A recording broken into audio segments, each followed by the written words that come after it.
தமிழடியான் சொந்தங்கள் அனைவருக்கும் வணக்கம். பிப்ரவரி மாதம் 27ஆம் தேதி 2025ஆம் ஆண்டு வியாழக்கிழமை.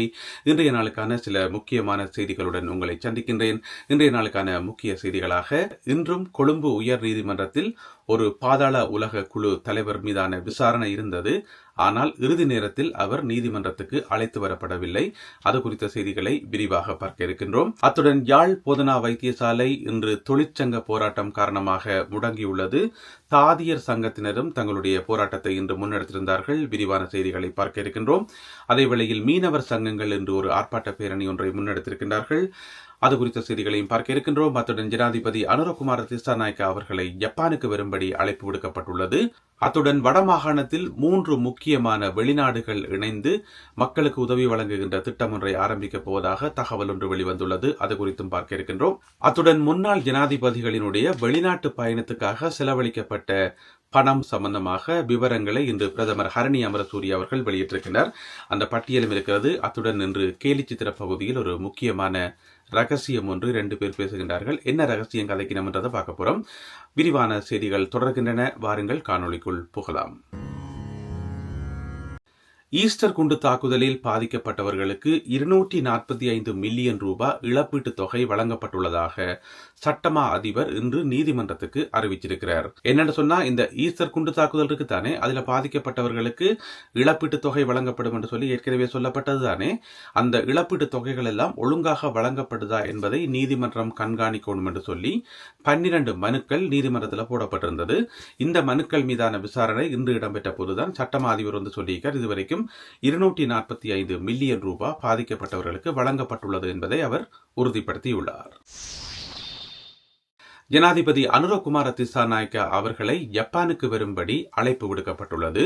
இந்த அழைப்பை விடுத்ததார் என்று பார்த்தீங்கன்னு சொன்னா, இலங்கைக்கான ஜப்பானிய தூதுவர். அவருடைய பேர் என்னன்னு பார்த்தீங்கன்னு சொன்னா இசோமத்தா அக்கியோ என்று சொல்றது. இசோமத்தா அக்கியோ அவருக்கும் ஏனைய ஜப்பானிய உயர் அதிகாரிகளுக்கும் ஜனாதிபதி அனுரகுமார திசாநாயக்க அவர்களுக்கும் இடையில இன்றைக்கு ஒரு சந்திப்பு ஒன்று நடந்தது. இந்த சந்திப்பில் நிறைய முக்கியமான விஷயங்கள் எல்லாம் கலந்துரையாடப்பட்டதாம். அதாவது இலங்கையினுடைய வளர்ச்சிக்கு ஜப்பான் என்னென்ன உதவிகள் செய்ய முடியும், எப்படி எல்லாம் உதவி செய்ய முடியும் என்று சொல்லி அது சம்பந்தமாக கலந்துரையாடப்பட்டதாம். எனவே இப்படி கதைச்சு கொண்டு கேட்கொள்ளதான் ஜப்பானிய தூதுவர் ஜனாதிபதி அனுரகுமார திசாநாயக்காவை ஜப்பானுக்கு வரும்படி அழைப்பு விடுத்திருக்கின்றார். அதேவேளை 3 முக்கியமான வெளிநாடுகள் இணைந்து வடமாகாணத்தில் சில உதவி திட்டங்களை மேற்கொள்ள போயினமாம். அந்த 3 முக்கியமான நாடுகள்ல ஜப்பானும் ஒன்று, ஏனைய 2 நாடுகளும், ஒன்று சுவிட்சர்லாந்து, மற்றது சவுத் ஆப்பிரிக்கா. இந்த 3 நாடுகளும் சேர்ந்து வடமாகாணத்தில் சில உதவி திட்டங்களை செய்ய போயினமாம். அது எப்படி செய்யறது சம்பந்தமாகவும் ஜனாதிபதி அவர்களுக்கு ஜப்பானிய தூதுவர் விளக்கம் அளித்திருக்கிறார்.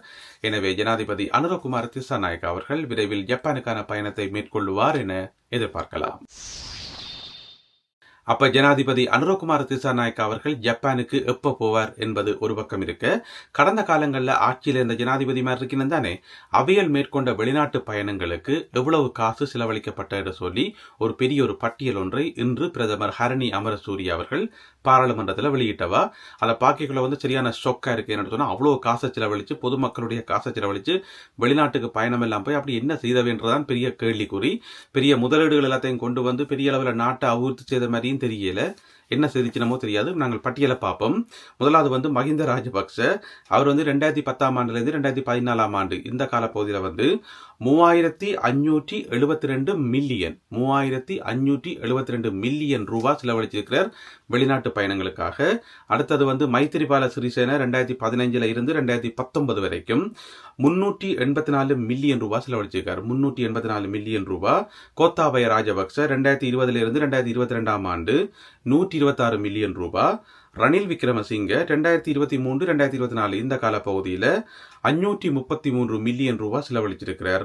அனுரகுமார திசாநாயக்கா 2024ஆம் ஆண்டு செப்டம்பர்ல இருந்து இந்த பிப்ரவரி மாதம் வரைக்குமான காலப்பகுதியில் 1.8 மில்லியன் ரூபாய் செலவழிச்சிருக்கார். எனவே ஜனாதிபதி அனுரகுமார திசாநாயக்காவை நாங்கள் இதுக்குள்ள கொன்ற முடியாது. என்ன சொன்னா, அவருடைய பதவிக்காலம் இன்னுமே இருக்குது. இன்னும் வெளிநாட்டு பயணங்கள் நிறைய இருக்குது.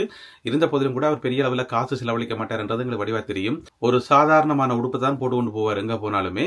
எனவே அடுத்து வரப்போற 5 வருஷத்துக்கு நாங்கள் கால்குலேட் பண்ணினாலுமே கூட இந்த தொகைக்கு கிட்ட வராது. அவருடைய தொகை குறைவாத்தான் இருக்கும் என்பது எல்லாருக்குமே தெரிஞ்ச விஷயம். இதை பாத்தீங்கன்னு சொன்னா, மஹிந்த ராஜபக்ச 3572 மில்லியன் ரூபாய் செலவழிச்சிருக்கார் வெளிநாட்டு பயணத்துக்கு. அப்படி வெளிநாடுகளுக்கு எல்லாம் போய் இவ்வளவு காசை செலவழிச்சு அப்படி என்ன என்னத்தை தான் நாட்டுக்கு கொண்டு வந்தாருன்னு சொல்லி தெரியல. எனவே போனதெல்லாம் போகட்டும். இப்பதானே ஒரு நல்ல ஜனாதிபதி வந்திருக்கார். காசை வந்து சிக்கனமா பயன்படுத்துறது, மக்களுடைய காசை வந்து வீணாக்க கூடாதுன்றதுல கண்ணும் கருத்துமா இருக்கிற ஒரு ஜனாதிபதி. எனவே பொறுத்திருந்து பார்ப்போம். யாழ் போதனா வைத்தியசாலை இன்று முடங்கியது. அதனுடைய பெரும்பாலான சேவைகள் வந்து பாதிக்கப்பட்டிருந்தன. நோயாளர்களும் அவதிகளுக்கு உள்ளாகியிருந்தார்கள். காரணம், இன்று முன்னெடுக்கப்பட்ட தொழிற்சங்க போராட்டம். அரச வைத்திய அதிகாரிகள் சங்கத்தால் முன்னெடுக்கப்பட்ட தொழிற்சங்க போராட்டம் காரணமாக இன்று அவசர சேவைகள் மட்டும்தான் இயங்கின. ஏனைய சேவைகள் முடங்கியிருந்தன.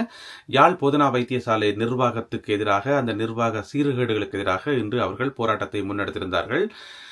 அதே வேளையில் வந்து பாத்தீங்கன்னு சொன்னா, யாழ் போதனா வைத்தியசாலையில் தாதியர் சங்கத்தினரும் இன்று ஒரு போராட்டத்தை முன்னெடுத்திருந்தார்கள்.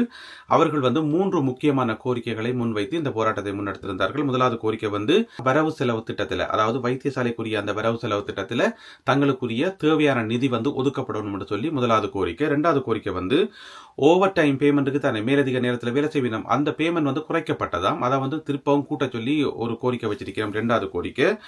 3வது வந்து பதவி உயர்வை பழைய முறைப்படி வழங்க வேண்டும் என்று சொல்லி. எனக்கு தெரியாது அது என்ன பழைய முறைப்படி என்று சொல்லி. நான் நினைக்கிறேன் முதல் வேற ஒரு மெத்தட், இப்போ வேற ஒரு மெத்தட் ஃபாலோ பண்ணிவிடும் போல நடக்குது. எனவே பதவி உயர்வு வழங்கப்படும் போது பழைய மெத்தட்டை வந்து ஃபாலோ பண்ண சொல்லியிருக்கணும். எனவே இந்த காணொலியை யாராவது தாதியர்கள், அந்த போராட்டத்தில் ஈடுபட்டவர்கள் பார்த்து கொண்டிருந்தா நீங்கள் உங்களுடைய கருத்துக்களை வந்து கீழே எழுதலாம். அது என்ன அந்த பழைய முறை, இப்போ மாற்றப்பட்டிருக்கிற புதிய முறை என்ன, ரெண்டுக்கும் இடையிலான வித்தியாசம் என்ன, எப்படி அது உங்களை பாதிக்குது, இந்த மாதிரியான விஷயங்களை வந்து நீங்கள் கீழே குறிப்பிடலாம். எல்லோரும் தெரிந்து கொள்வதற்கு அது உதவியாக இருக்கும். அதேவேளையில் யாழ் மாவட்டத்தில் இருக்கின்ற மீனவ சங்கங்கள் ஒன்றிணைந்து இன்று ஒரு ஆர்ப்பாட்ட பேரணி ஒன்றை நடத்தியுள்ளார்கள். இந்திய மீனவர்களுடைய அத்துமீறலை கண்டித்து இந்த பேரணி நடத்தப்பட்டுள்ளது. இதில் பல்வேறு விதமான கோஷங்கள் எழுப்பப்பட்டிருந்தன. இது சம்பந்தமாக கடிதம் ஒன்றும் கையளிக்கப்பட்டுள்ளது. என்ன விஷயம் என்று சொன்னா, எத்தனையோ சந்தர்ப்பத்தில் பல்வேறு விதமாக போராடி கொண்டே இருக்கின்றார்கள். இன்னுமே தீர்வு கிடைச்ச மாதிரி இல்லை. அமைச்சர்களும் ஏனைய அரசு அதிகாரிகளும் வந்து வாக்குறுதி கொடுத்துக்கொண்டு இருக்கிறோம், இந்த பிரச்சனைக்கு தீர்வு வரும் என்று சொல்லி. ஆனா இன்னுமே வந்து மீனவர்கள் தொடர்ந்து பாதிக்கப்பட்டு கொண்டிருக்கிறோம் என்பது மட்டும் மறக்க முடியாத உண்மை. ஜனாதிபதி அனுரகுமார திசாநாயக்க அவர்களுக்கும் இலங்கை விமானப்படையினுடைய உயர் அதிகாரிகளுக்கும் இடையில இன்றைக்கு ஒரு முக்கியமான சந்திப்பு ஒன்று நடந்திருக்குது. இதுல விமானப்படையினுடைய செயல்பாடுகள், அவர்களுக்கு ஒதுக்கப்பட்ட நிதி, அவர்கள் எதிர்காலத்தில் செய்ய வேண்டிய நடவடிக்கைகள் என்று சொல்லி நிறைய விஷயங்கள் வந்து கலந்துரையாடப்பட்டது.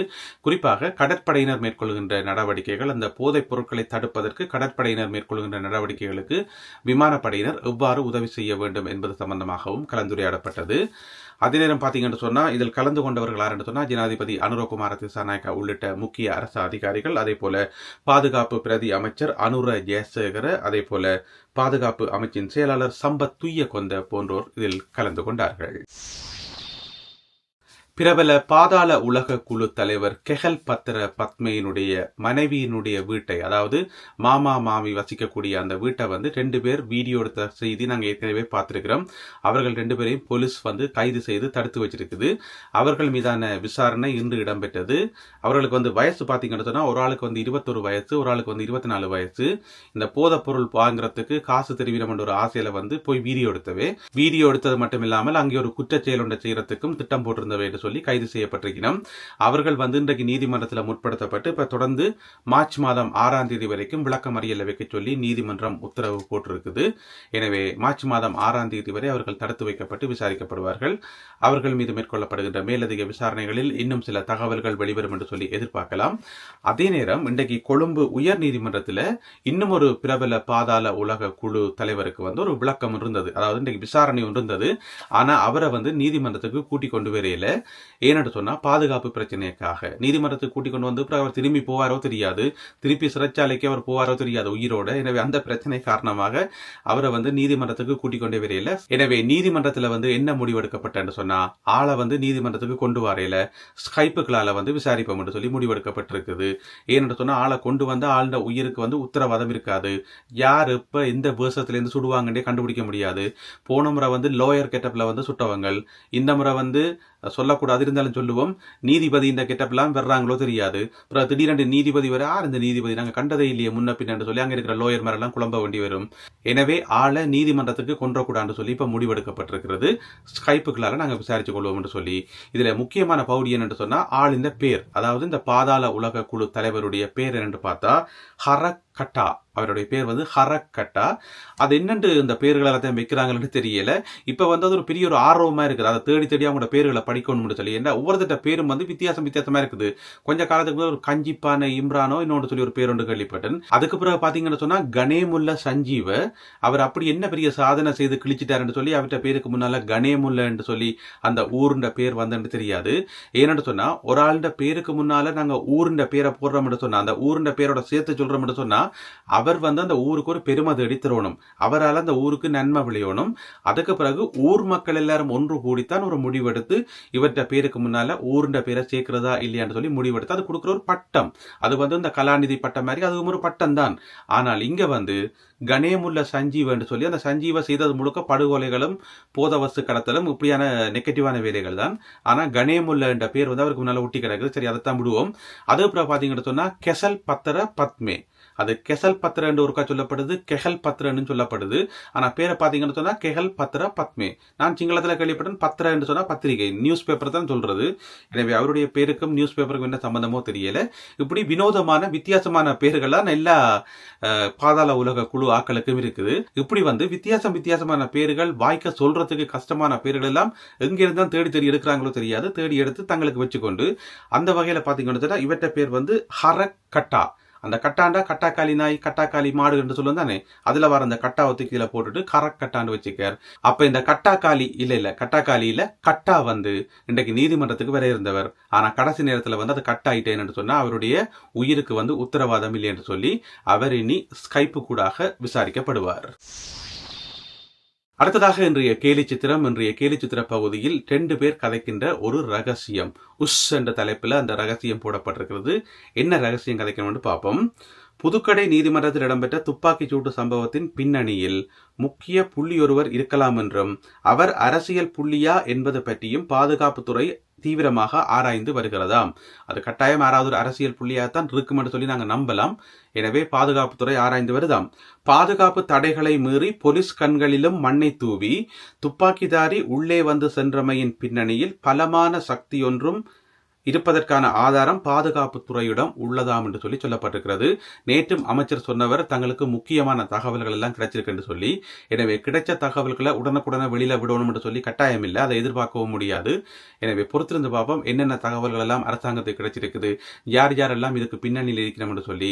விசாரணைகள் நீதியாக நடக்கும் என்று சொல்லி நாங்கள் நம்பலாம்.